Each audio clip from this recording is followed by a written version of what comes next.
so what can we do? And we said, well, maybe we could use TCP/IP. It worked okay on Earth, so it ought to work on Mars. And that lasted for about 2 minutes. And then we started thinking about, well, what are the implications? And the first problem is the speed of light turns out to be too slow. The distances between the planets are so big, even just between Earth and Mars, and we're neighbors in the solar system, right? In our respective orbits, when we're closest together, it's 35 million miles. It takes a radio signal 3.5 minutes to go 35 million miles, and then, of course, 3.5 minutes to come back. And when we're farthest apart in our orbits, it's 235 million miles. That's 20 minutes one way, and it's 40 minutes round trip. You should listen to my broadband. Yeah. So, I mean, the protocols of TCP/IP were designed for relatively low delay, single planet environment. 200 milliseconds, 500 milliseconds. So, 40 minutes is just crazy. So, flow control, by the way, in TCP is real simple. It's stop, I've run out of room. And if they hear you a few hundred milliseconds, that works. But if it takes 20 minutes for the other guy to hear that, he's pumping data at full rate at 20 minutes and it's falling all around the floor. Then there's this other problem, it's planetary motion. The planets are rotating, we haven't figured out how to stop that. So if you're talking to something on the surface and the planet's rotating, eventually it's on the wrong side of the planet, you can't talk to it. So this is variably delayed and disruptive communication. So we said, fine. We have to develop a whole new suite of protocols for this, which we did, starting in 1998. By 2003, we had gone through 4 iterations of the design of the system. 10 years later, we now have the new protocols operating on the International Space Station, operating on the orbiters around Mars, operating on the devices that are on the surface, Spirit and Opportunity and Curiosity, 3 rovers that are on the surface. And we have them operating on Epoxy, which is a spacecraft in orbit around the Sun, which has now visited 2 comets in the last decade. So we have a nascent interplanetary backbone, and what we're planning to do, in the middle of completing, is standardization among all the spacefaring nations of these new communication protocols. So each mission that's launched can use these interplanetary protocols either for the primary mission, or if they don't choose to do that, at least they can use them afterwards to repurpose the spacecraft as a node in an interplanetary backbone. So over the ensuing decades, we will literally grow an interplanetary communication system mission by mission. Now, that's not the end of the story. Last year, the DARPA, the Defense Advanced Research Projects Agency, made a $500 million grant to a consortium to design a spacecraft to get to the nearest star, Alpha Centauri, in 100 years elapsed time. So that group, which by the way includes the interstellar, Icarus interstellar group here in the UK, has been looking at various designs of spacecraft to get to Alpha Centauri in 100 years. And several big challenges. The first one is propulsion. The current propulsion systems that are available would take 65,000 years to get to the nearest star. And that's a little long even for an Earth project. So it's considering that it's 6 times longer than our civilization has even existed. So we're looking at ion engines that could get up to about 20% the speed of light and operate for a period of 100 years' time. We would have to get to 20% the speed of light in 50 years, and then we'd have to slow down, because otherwise we'll go through Alpha Centauri in about 1 millisecond. You get one picture, 20% the speed of light. That's a very expensive photograph. So the propulsion is one big problem. The navigation is another interesting one. Normally when we do navigation in an interplanetary environment, you send signals to the spacecraft to do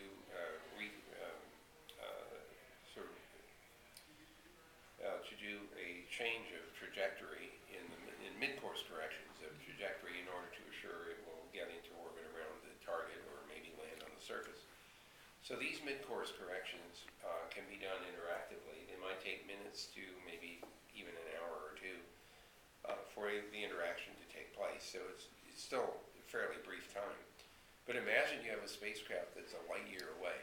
It takes a year for the radio signal to get there and another year to come back. So it takes you 2 years to find out whether the mid-course correction worked. It's not exactly interactive. So fortunately, we know enough about the proper motion of stars that are within about 10 light years of our solar system so that we could do autonomous navigation. You could use stars that are, 10,000 light years away or more as a orienting thing, because their position doesn't shift much over a 4 light year distance. So we use those to orient, and we use the local proper motion to do the navigation autonomously. The last problem is communication. The question is, how do I generate a signal that I can detect from 4 light years away? This is not so simple either. Right now I'm looking at femtosecond lasers. These are things that take, maybe you have a 100-watt laser, and you compress the signal from the laser down to 10 to the minus 15 seconds, which gives you an enormous spike. And that should be detectable from 4 light years away, except for one problem. It's a laser beam. And even over a 4 light year distance, the thing spreads, just like holding a flashlight, up into the sky. So by the time it gets back here to our solar system, we have an extremely attenuated light beam.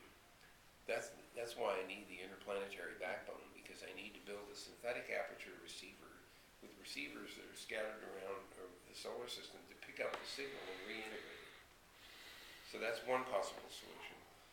However, one of the physicists on the team reminded us that gravity bends light, which is how we demonstrated that Einstein's theory was correct.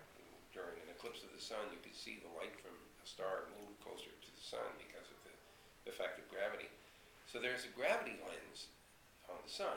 If you go far enough away, specifically 550 astronomical units, which is about 55 billion miles from the sun, you will be at the focal plane of the sun's gravity field. So if we put a spacecraft 55 billion miles away from the sun, we will be able to build a receiver that refocuses the light coming from the femtosecond laser that's out at Alpha Centauri. So now the only other little problem is getting something 55 billion miles from the sun. The farthest we've been able to get so far over a 33-year period is which one is the spacecraft that's going? It's gone out of the solar system, isn't it? It's just gone out, that's Yes. right. It's called Don't know what it's called. Voyager. It's Voyager. Voyager. So the Voyager has gotten about 13 billion miles away. So we need to get about 4 times further than that to test this theory of gravitational lensing. It's not a theory. We know there's a gravitational lens. We just have to test it. So that would be a good test for the ion engines that would be proposed to be used to get to Alpha Centauri, because 55 billion miles away is a lot closer than 4.4 light years. So that would be the next natural step, is to design and build a spacecraft to get to the gravity lens focal plane of the sun to test that theory. So you are now completely up to date on interplanetary stuff.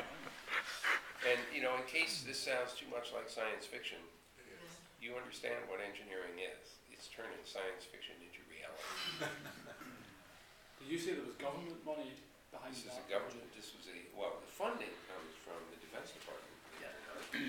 But the body that's doing the work is a consortium of not-for-profit private sector organizations. They're not building anything yet. What they're doing is designing. But wouldn't that be cool if we can pull that off? Thank you. Yeah. It's not science fiction anymore. So talk about 2023,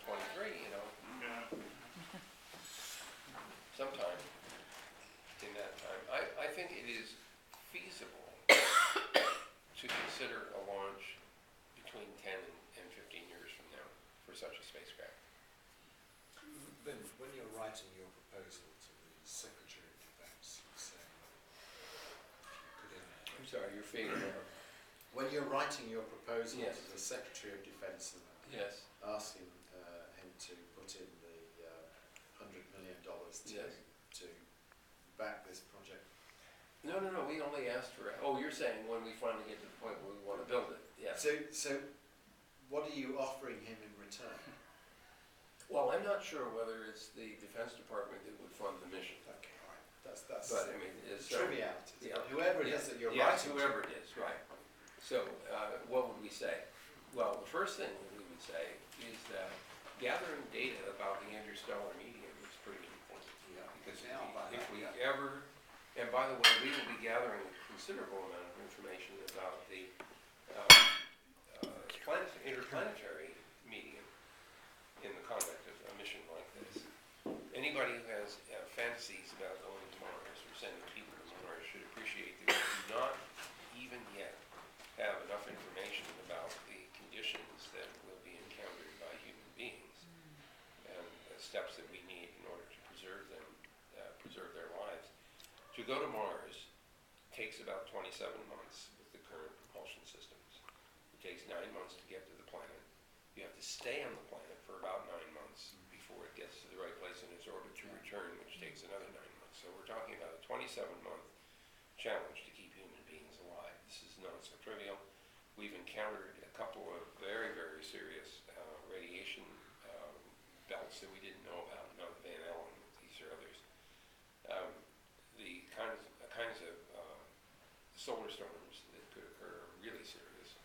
And then there's the possibility of some very powerful high energy cosmonic. What is the right word? Cosmic ray. Cosmic rays? The kinds of the kinds of neutrinos that we're now detecting in the ice cube, which is in Antarctica, are so incredibly powerful that they must have originated outside of certainly outside of the solar system, very likely even outside of the galaxy. These things have more power than tens of thousands of times what's produced in the Large Hadron Collider. So there had to have been some pretty spectacular stellar events to generate such energetic neutrinos. So I think we don't know very much about the environment that we would need to counter in order to preserve human exploration, which is why I'm a big robotic exploration fan in the near term.